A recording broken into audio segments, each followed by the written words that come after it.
How's it going, everyone? It's Milwaukee coming back at you once again, and today we're going to be discussing Legion Lost Run from Tomorrow by Fabian Nicieza with art by Pete Woods. Let's get into it.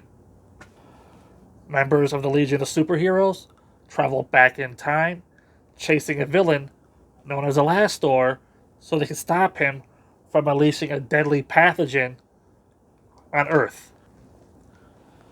They fail, and they end up stranded in the past.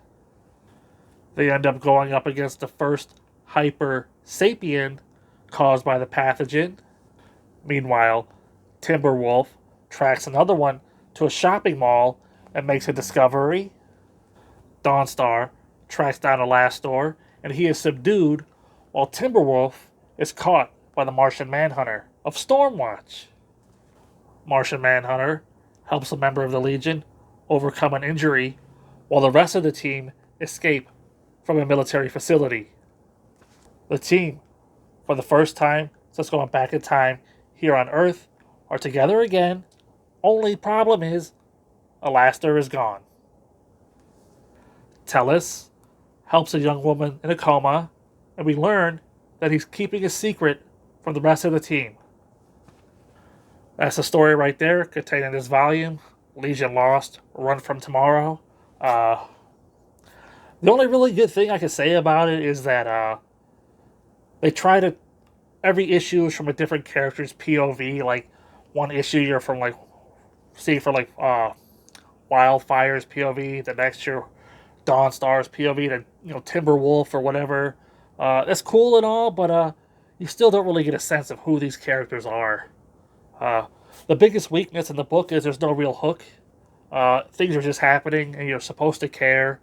And if you're not a fan of the Legion of Superheroes, you really don't care. I'm sort of a fan. Like, I read some stuff back in the day, the Jeff Johns stuff, just prior to New 52. They did with, like, Superman and stuff like that. And this story sort of continues off of the back of that, because in that book you have, like, the humans of Earth. They, like, become like xenophobes and they hate aliens or whatever. And so the main villain of this book, Alastor, his sister was killed by the humans, so he wants to take it out on Earth. With the Legion of Superheroes, they defeat him in the future, so he comes back in time so he can take out Earth before it has a chance to rise into, like, the superpower it is, at the time of the Legion of Superheroes. So he unleashes this pathogen that it's like an airborne pathogen that people breathe in, and all of a sudden they start changing into, like, aliens.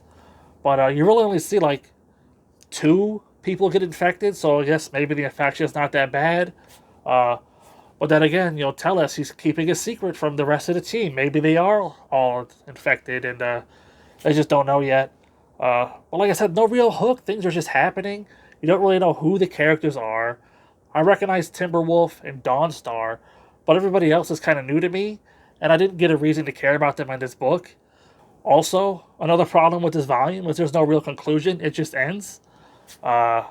This is part of the Culling tie-in that I'm going to be covering next. So I was, interested in reading this book, thinking that, it's going to lead into the Culling. But, no. At one point, the Legion is captured in a military facility, but it's just a random military facility. Imagine if it was nowhere and it actually tied in to the Culling. But no, that's just a missed opportunity, just a random military facility. So as far as Volume 1 is concerned, there's no real tie-in to the Culling that comes in Volume 2.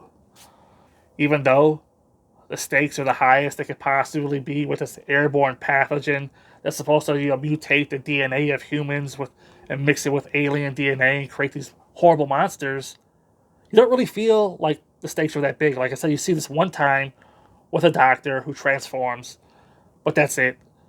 The other monster ended up being their teammate, who was freaking out because she's like a chameleon girl's her name. She, like, changes her shape, and she took the form of a monster, and Timberwolf had to beat her down to get her back, and with the help of Martian Manhunter she was able to recover. But yeah, like, the stakes are the highest they could possibly be. Superman could die from this pathogen, and a Superman who ultimately goes on to inspire the Legion of Superheroes. But no such luck. You don't really feel it. They're just going from town to town. They start off in Minnesota, then they go to like Colorado, then Wisconsin, and they ultimately end up in New York. And things are just kind of going along, and you're just like, oh, where's the urgency, guys? They're not even trying to go back to their time period. Yeah, so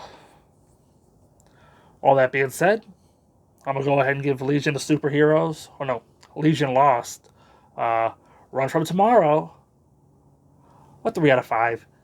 It's not terrible. It's just not what I wanted it to be. Doesn't really tie into the culling at this point. You don't really get to know the characters.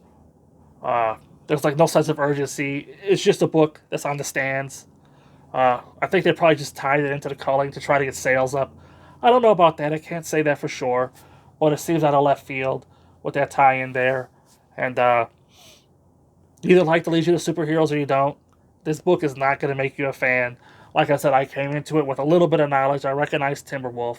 I recognized Dawnstar. Everybody else was kind of new to me. So I had that Legion background, so I was able to put up with it. But if you're fresh to the Legion of Superheroes, it's not going to do anything for you. 3 out of 5. Until next time, I'll see you there.